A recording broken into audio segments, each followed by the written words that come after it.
Kodeki ini mengatur, ada pasal-pasalnya banyak ya, dan pasal-pasalnya ada deskripsinya juga. Intinya dia ada 4 hal ini, kewajiban umum, kewajiban terhadap pasien, kewajiban terhadap teman sejawat, dan kewajiban terhadap diri sendiri. Dia ada mengatur itu Kodeki ini. Nah, menurut Kodeki ada 6 sifat dasar dokter. Ada sifat ketuhanan, kemurnian niat, berbudi luhur, rendah hati, kesungguhan kerja, dan ada integritas ilmiah dan sosial. Nah, integritas ini yang akan kita bahas, oke? Apa sih sebenarnya integritas itu? Jadi integritas itu adalah kesatuan antara ucapan dan tindakan yang selaras dengan prinsip atau ilmu pemikiran yang dimiliki. Jadi antara ucapan dan tindakannya itu selaras dengan apa yang ada di pemikiran kalian, prinsip kalian seperti apa, ilmu yang dimiliki seperti apa, gitu ya. Dan prinsip serta ilmu inilah yang akan dari pendidikan kedokteran. Oke, dari selama kalian menempuh pendidikan. Harapannya nanti kalian bisa bersikap sebagai dokter yang memiliki integritas. Jadi satu antara ucapan dan tindakan dengan pemikiran kalian dan ilmu kalian. Nah, dari Kodeki ada disebutkan ada integritas ilmiah, ya. Integritas ilmiah ini intinya dalam hal apapun mengenai ilmu yang dimiliki. Atau ilmu kedokteran ya. Jadi mencakup kejujuran dalam pembelajaran, riset atau publikasi ilmiah, ataupun pengambilan keputusan kalian kepada pasien berdasarkan bukti ilmiah atau evidence-based medicine. Contohnya seperti apa? Tidak melakukan plagiarisme dalam penulisan jurnal atau karya ilmiah, tidak memalsukan data penelitian demi popularitas ataupun keuntungan finansial ya. Kemudian selalu melakukan update pengetahuan medis, tidak hanya berdasarkan kebiasaan atau berdasarkan aturan-aturan yang sudah lama misalnya. Jadi selalu melakukan update pengetahuan medis, baik kalian ketika sudah lulus nanti, kemudian menghindari bias ilmiah juga. Misalnya, tidak menyembunyikan efek samping suatu terapi hanya demi keuntungan sponsor. Jadi sebagai seorang dokter, tetap harus diberitahukan ilmu-ilmu yang kalian ketahui. Keuntungannya maupun kerugiannya tetap perlu dilakukan informed consent, sebagaimana kalian selalu melakukan saat skillnya informed consent. Nah, kemudian juga ada integritas sosial. Jadi kalau integritas ilmiah tadi yang berkaitan dengan dasar ilmu kedokteran kalian. Oke, ucapan dan tindakan kalian selaras dengan ilmu kedokteran yang kalian miliki. Itu integritas ilmiah. Kalau integritas sosial, ucapan dan tindakan kalian sesuai dengan etika profesi dokter. Oke, apa aja itu etika profesi yang mungkin kalian sudah banyak tahu ya dari matkul BHP atau dari bela negara sebelumnya. Itu kita memiliki etika profesi 4. Ya, ada autonomi, non-maleficence, beneficence, sama justice. Sekilas bedanya apa? Kalau autonomi, namanya saja auto ya, itu adalah hak pasien atas dirinya sendiri, autonomi. Oke, non-maleficence artinya ya tidak membahayakan. Oke, beneficence itu berbuat baik, berbuat yang paling menguntungkan untuk pasien. Dan justice itu keadilan, jadi keadilan perlakuannya sama untuk setiap pasien, gitu ya. Bahkan ketika tidak ada yang mengawasi ataupun ada tekanan untuk tidak melakukannya. Jadi walaupun tidak ada yang mengawasi, walaupun kalian sudah bekerja mandiri gitu ya, tidak ada dosen yang mengawasi atau tidak ada supervisor, itu kalian tetap berdasarkan nilai-nilai etika ini. Walaupun juga ada tekanan untuk tidak melakukannya, misal kalian dipaksa untuk membuka kerahasiaan pasien yang tidak sesuai dengan ketentuannya ya, syarat-syaratnya, ya tetap kalian berpegang pada nilai-nilai etika profesi ini. Oke, walaupun tidak ada yang mengawasi, walaupun ada tekanan, tetap dipegang nilai-nilai profesi ini. Contoh dalam praktik apa? Misal pada autonomi yang menghargai hak pasien untuk menentukan nasib sendiri, menghargai martabat pasien, menjaga rahasia pasien, dan melakukan informed consent. Artinya pasien itu juga sosok manusia yang utuh, walaupun kalian lebih tahu, walaupun kalian lebih paham dengan penyakitnya misalnya, Tapi pasien ini adalah manusia yang utuh, bukan hanya penyakit. Oke, dia adalah manusia yang utuh, memiliki hak, jadi harus diperlakukan sebagai manusia yang utuh juga. Dihargai juga hak pasien, keputusan pasien, selama kalian sudah inform consent, tidak masalah, gitu ya. Yang kedua, contohnya pada non-maleficence. Nah, contohnya pada beneficence, yaitu sikap altruisme. Altruisme itu apa? Dia menolong tanpa pamrih, mengutamakan kepentingan dan kebaikan untuk orang lain. Oke, kemudian yang ketiga, non-maleficence ya, tidak berbuat jahat atau membuat derita, dan minimalisasi akibat buruk. Kemudian yang terakhir itu justice atau keadilan, memberi perlakuan sama untuk setiap orang. 4 prinsip ini perlu kalian pegang baik saat pendidikan maupun kalian sudah lulus nanti ya. Ini juga tipikal soal-soal UKM PPD yang sering juga, soal-soal ujian yang sering ditanyakan juga. Jadi perlu kalian ketahui di luar kepala ya, kalian pegang sebagai prinsip juga, karena memang ini penting sebagai dasar kalian bersikap sebagai seorang dokter. Nah, seorang dokter yang memiliki integritas ilmiah dan sosial, dia akan menolak tindakan medis yang tidak etis meskipun secara ilmiah mungkin dibenarkan. Ya, misalnya uji coba obat tanpa persetujuan pasien. Asal uji coba aja, tidak ada informed consent, tidak ada persetujuan pasien. Walaupun itu secara ilmiah dibenarkan ya. Misalkan secara integritas ilmiah ada. Oke, secara ilmiah ini benar. Tapi integritas sosialnya gimana? Kan pasien itu juga memiliki prinsip autonomi. Pasien juga merupakan manusia yang utuh. Jadi apapun keputusan atau tindakan yang akan kalian lakukan perlu informed consent. Jadi integritas ilmiah dan sosial itu dijalankan bersamaan menjadi satu. Oke. Kemudian hanya merekomendasikan tindakan yang aman dan berbasis bukti atau evidence based medicine tadi meskipun tidak menguntungkan secara finansial. Oke, tetap intinya adalah keamanan dan evidence based untuk pasien tadi. Kemudian inilah yang membuat dokter menjadi panutan dalam komunitas medis sebagai ilmuwan ataupun panutan dalam kemanusiaan. Jadi kenapa kok bisa dipandang wah gitu ya, wah dokter gitu ya, karena dianggap dia memiliki ilmu, memiliki eh, pengetahuan yang memang di bidangnya, dan juga memiliki prinsip kemanusiaan. Dua hal itu yang dipegang sebagai ilmuwan dan sebagai panutan dalam kemanusiaan. Itu yang terbentuk dari seorang dokter. Nah, lanjut ke kejujuran. Jadi kejujuran ini adalah menyampaikan informasi secara benar, utuh, dan transparan. Oke, baik itu kepada pasien, sejawat, maupun dalam konteks ilmiah atau administratif, ya. Kalian dalam melaporkan rekam medis atau dalam kegiatan ilmiah, itu menyampaikan informasi secara benar atau jujur ya. Sikap terbuka dalam diagnosis, pengobatan, dan konsekuensi dari tindakan medis. Jadi ada diagnosis apa, rencana terapinya seperti apa, ada konsekuensi apa, itu bersikap jujur. Contoh penerapannya gimana pada pasien? Menyampaikan diagnosis atau prognosis sejujur mungkin tanpa menyembunyikan informasi penting. Jadi sampaikan saja bahwa ini diagnosis utamanya ini, gitu ya. Prognosis atau kemungkinan perjalanan penyakitnya, kemungkinan sembuhnya seperti ini, gitu ya. Tidak memberikan harapan palsu terhadap keberhasilan terapi.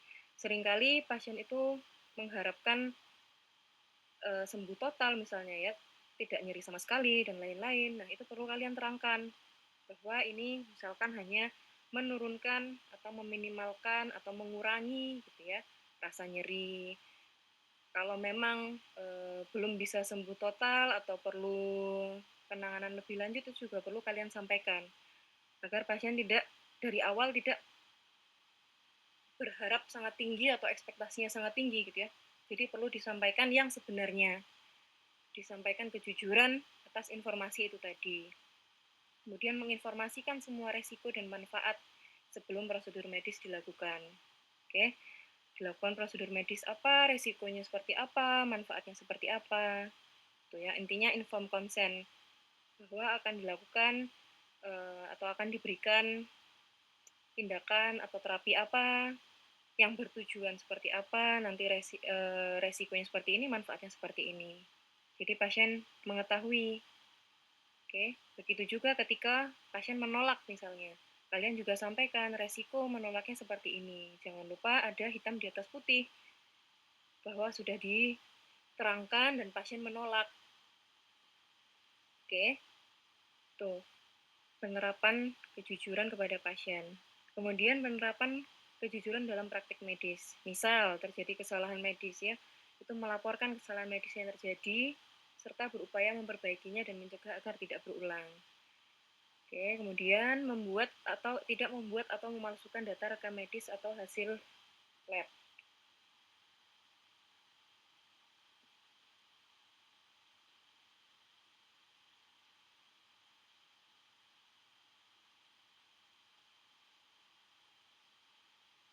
Oke, jadi kejujuran dalam praktik medis, kalian juga jujur misal ada kesalahan, misal kesalahan melaporkan hasil lab atau kesalahan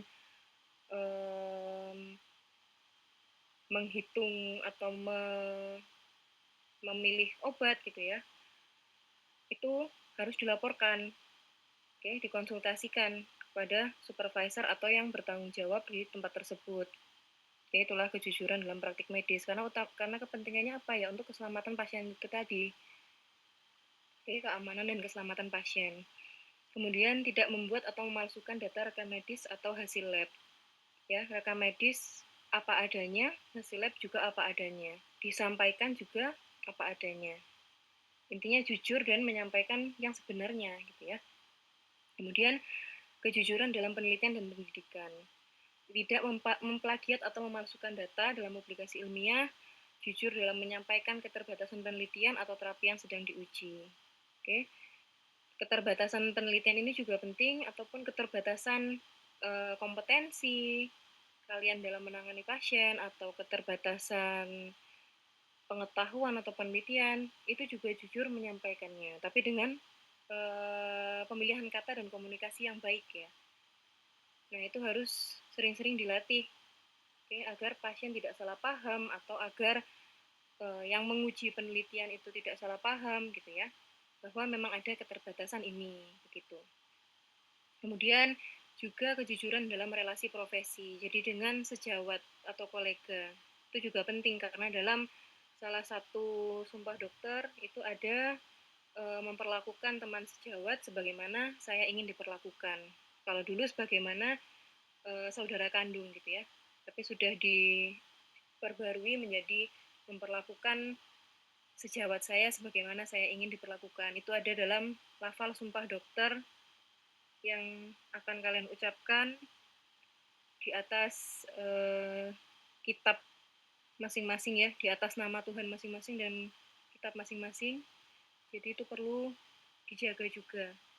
Salah satunya ini dalam relasi profesi, yaitu tidak mencemarkan nama baik kolega dengan fitnah atau laporan tidak berdasar. Pun ketika mengkomunikasikan dengan pasien atau keluarga pasien, misal pasien cerita sebelumnya di dokter ini seperti ini, seperti ini, misal menurut kalian itu kurang benar atau kurang pas dengan apa yang kalian pegang atau apa yang menjadi preferensi kalian, jangan dijelek-jelekan. Oke, oh seharusnya seperti ini, seperti ini. Nah, itu jangan. Karena balik lagi, saya akan memperlakukan sejawat sebagaimana saya ingin diperlakukan. Oke, jadi tidak mencemarkan nama baik kolega dan bersikap adil dan terbuka saat memberikan second opinion. Oke, jadi ketika kalian memiliki opini yang mungkin berbeda dari dokter sebelumnya, ya dijelaskan bahwa memang misalnya penyakit ini kemungkinan diagnosisnya memang banyak, itu ada A, B, C, saya cenderung lebih ke yang B misalnya seperti itu. Jadi bersikap adil dan terbuka. Pun ketika pasien ingin second opinion lainnya ke dokter lain juga tidak apa-apa, kalian bersikap adil dan terbuka saja. Ya monggo-monggo saja misalnya seperti itu.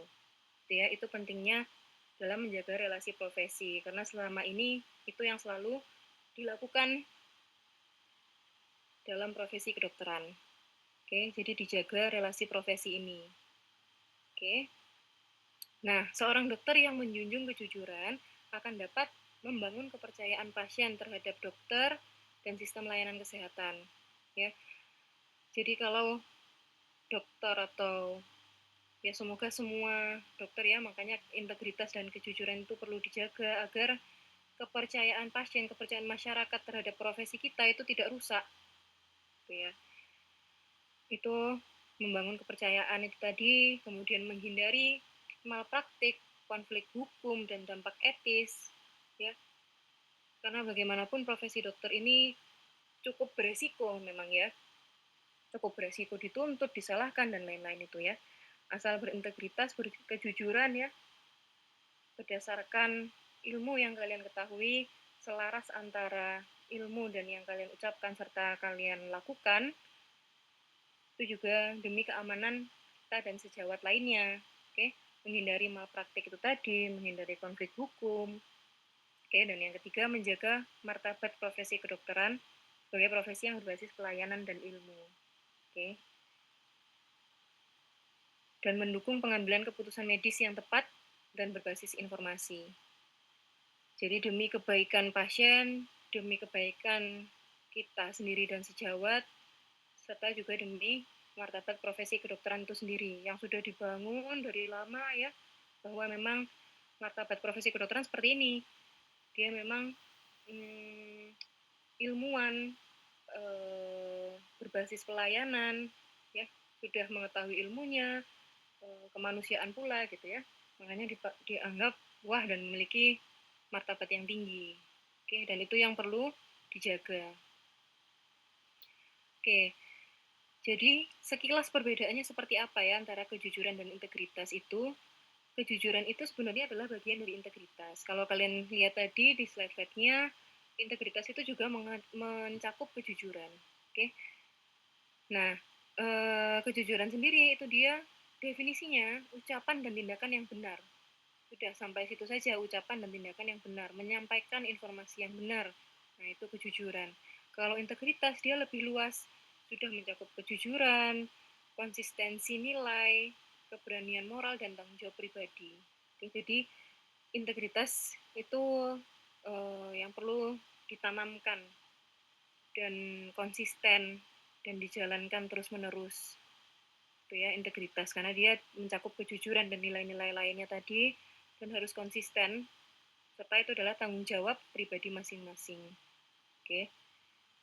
Sehingga pasien atau masyarakat itu akan lebih percaya. Oke. Juga mengedepankan keselamatan dan keamanan. Nah, gabungan keduanya seperti apa? Seorang dokter yang berintegritas dan jujur akan dapat selalu berkata kebenaran. Oke. Konsisten menjaga etika meskipun tidak diawasi atau dalam tekanan. Akan kelihatan dokter yang sangat menjunjung tinggi etika gitu ya. Pasien akan lebih segan, komunikasi juga akan lebih luwes ya. Itu yang perlu dilatih dan diterapkan ya, menjaga etika dan keluasan komunikasi karena itu penting. Oke. Meskipun tidak diawasi atau sedang dalam tekanan, oke. Kemudian juga mengakui keterbatasan diri, ini juga penting. Tidak pura-pura tahu saat tidak mampu menangani kasus. Namun, diolah juga katanya atau komunikasinya. Ini juga penting ketika kalian pendidikan, baik itu sekarang ataupun nanti ketika koas misalnya, diminta melakukan ini atau diminta apa, kalian belum tahu, jujur saja, tapi dengan komunikasi yang baik. Oke. Jangan lupa dengan etika-etika yang selama ini kalian pegang ya. Mohon maaf sebelumnya dan lain-lain. Terima kasih, mohon arahan dan lain-lain itu ya. Kemudian mengambil keputusan medis berdasarkan bukti dan nilai moral, bukan kepentingan pribadi atau tekanan luar. Oke. Ini yang harus dilaksanakan secara konsisten. Jadi memang keputusan yang kalian buat, keputusan yang dibuat oleh dokter sesuai dengan bukti dan nilai moral itu tadi, integritas ilmiah dan integritas sosial itu tadi. Oke, memberikan penjelasan jujur kepada pasien tentang diagnosis, resiko, atau pilihan pengobatan dengan tetap berempati. Oke. Seperti pada skill anamnesis kalian atau skill-skill lainnya, kalian tetap diajarkan untuk berempati ya, bukan bersimpati, tapi berempati kepada pasien. Bukan berarti pasien menangis, kalian harus ikut menangis, itu malah jangan. Tapi kalian tetap berempati. Oke. Nah, inilah dampak dari integritas dan kejujuran itu tadi, meningkatkan kepercayaan pasien dan masyarakat ya. Karena dokter memang profesi yang memang menangani manusia secara langsung ya. Sedangkan manusia itu sendiri juga memiliki hak gitu ya. Jadi perlu dibangun trust atau kepercayaan dari awal.